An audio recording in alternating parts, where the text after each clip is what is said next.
কে একজন সাধু বাবা দুম করে এসে বলে দিল যে মেজ বৌদির জন্য মেজদা মারা যাবে, আর তুমি সেটা বিশ্বাস করে নিলে মা? হ্যাঁ নিলাম, উনি ভূত ভবিষ্যৎ সব দেখতে পান।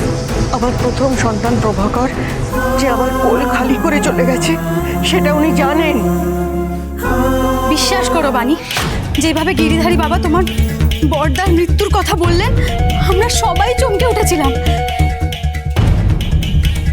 উনি মাকে স্পষ্ট বলে গেলেন, তুই অকালে তোর বড় ছেলেকে হারিয়েছিস, আর ওই বউ ঘরে থাকলে তোর কোল আবার শূন্য হয়ে যাবে। ঠাকুরপোর প্রাণ রক্ষার জন্যই তো বাবা বিধান দিলেন ঠাকুরপোর সাথে ফুলির বিয়ে দেবার। এরপরে আমাদের আর কি উপায় থাকে বলো তো? ভুল হয়ে যাচ্ছে, কোথাও একটা মস্ত বড় ভুল হয়ে যাচ্ছে। বাবা তুমি চুপ করে থাকবে বাবা? এই এত বড় অন্যায়টা তুমি হতে দেবে? রানী, আমি তোর মাকে অনেকবার বোঝানোর চেষ্টা করেছি, অনেকবার, কিন্তু সত্যি আমি আর পারছি না, বিশ্বাস করো। ছোটদা, সেজদা, সেজ বৌদি, তোমরা কেউ কিচ্ছু বলবে না, তাই তো? ঠিক আছে, আমি তাহলে এই বিয়েটা আটকাবো, যেভাবে পারি আমি এই বিয়েটা আটকে ছাড়বো। বাণী,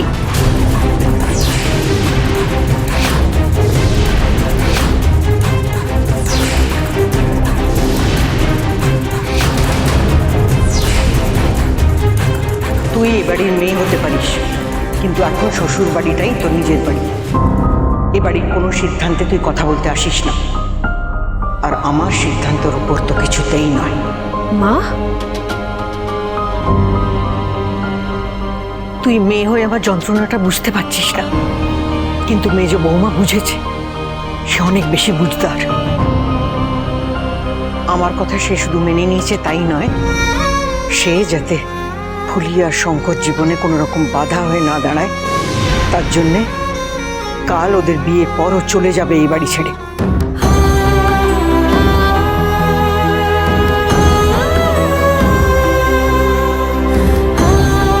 এই কথার কোনো অন্যথা হবে না, আর যে আমার কথার বিরুদ্ধে যাবে তার সঙ্গে আমার সারা জীবনের মতন সম্পর্ক শেষ।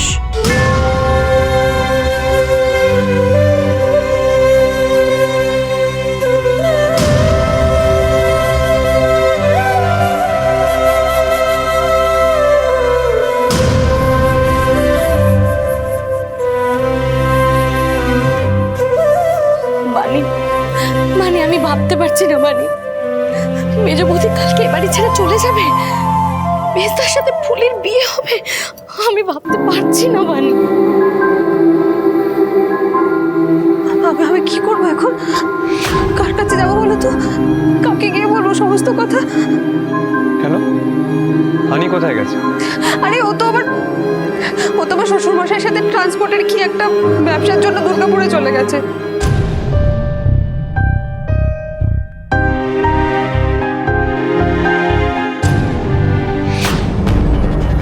বাঁচা গেছে, তোমরা কেউ এই বিয়ে ঠেকাতে পারবে না বাণী, কেউ না। এই ভাত কেটে বেরোনোর কোনো পথ পাবে না মেজ বৌদি। গিরিধারী বাবা সেজে তুই যা ভেলকি দেখিয়েছিস না, কাল কিনা শঙ্করের মা ওই শাড়িকে ফেলে পুলিশ সাথে বিয়ে দিয়ে দেবে। পুলিশ সাথে আমার বিয়েটা যেভাবেই হোক আটকাতে হবে, যেভাবেই হোক। তোমাকে আমার থেকে যে দূরে সরাতে চেয়েছো ওই শানি, আমি তাকে কোনোদিনও ক্ষমা করবো না। শান্ত হও শঙ্কর, আমাদের খুব ঠান্ডা মাথায় পা ফেলতে হবে। কালকের দিনটা আমাদের জীবনে সবচেয়ে কঠিন পরীক্ষার দিন। কাল যদি আমরা মিথ্যের পর্দাফাঁস না করতে পারি তাহলে হয়তো তুমি আর আমি এক থাকবো না। আমাদের যে করেই হোক আন্টির কাছে প্রমাণ করতেই হবে যে এই গিরিধারী বাবা একটা ফ্রড, জালিয়াত। কিন্তু কিভাবে প্রমাণ করবে ওই শানি? কালকের দিনটা আসতে দাও, কালকে একটা বিরাট বড় নাটকের দিন। কি করবে তুমি? সেটা কালকেই দেখো। আমার উপর এইটুকু ভরসা তো করতেই পারো তুমি, নাকি?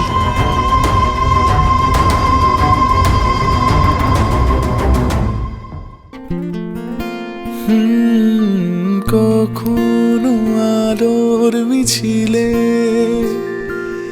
দেখেছি তুমিও ছিলে,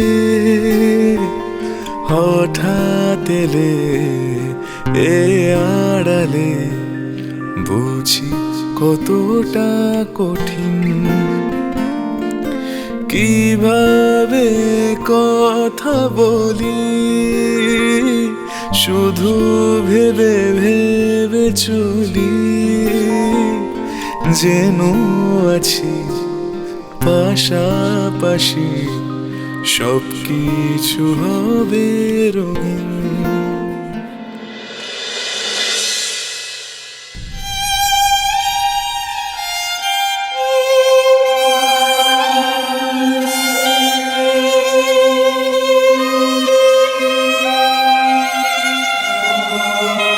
সবাই তো দেখছি গা হেলিয়ে বসে আছো, গায়ে হলুদের ব্যবস্থা করতে হবে তো। হ্যাঁ মামি, করছি করছি আবার কি, এতক্ষণ তো হলুদ কোটা হয়ে যাবার কথা, গায়ে হলুদও হয়ে যাবার উচিত ছিল। আরে বাবা, ঠাকুরপোর গায়ে হলুদটা ছুঁয়ে তো আবার ফুলির গায়েও ছোঁয়াতে হবে, আশ্চর্য।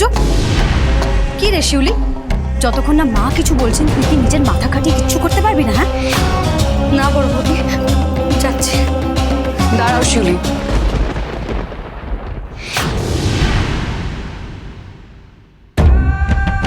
আন্টি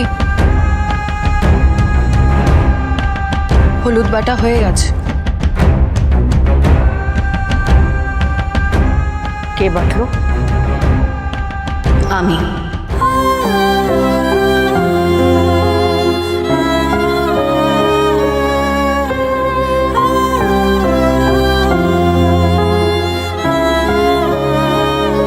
বাবা, মহান সাজার জন্য কত ঢঙ্গি না করতে পারে মেজ বউ।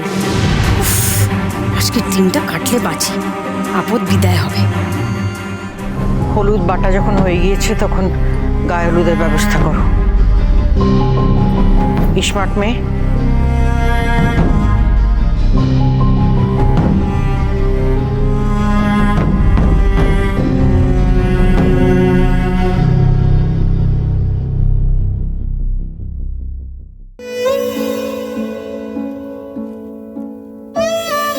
তোমার কাছে ক্ষমা চাইবার মুখ আমার নেই গো স্মার্ট মেয়ে,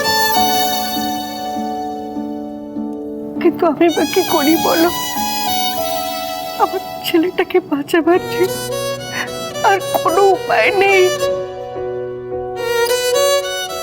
আর কোনো উপায় নেই।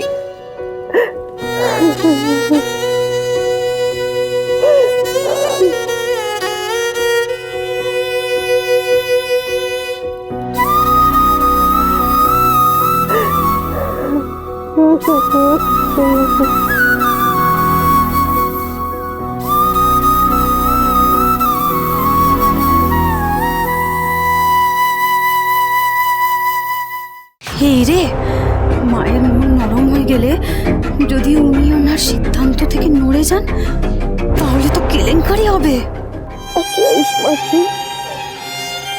তুমি তো অনেক সমস্যার সমাধান করেছো, এটার কোনো সমাধান নেই তোমার কাছে? নেই বলো? পারবো আন্টি, পারবো। আজ সব সমস্যার সমাধান হবে, সব রহস্যের পর্দা ফাঁস হবে। দেখো, তোমার ঠাকুরই সব সমস্যার সমাধান করে দেবে।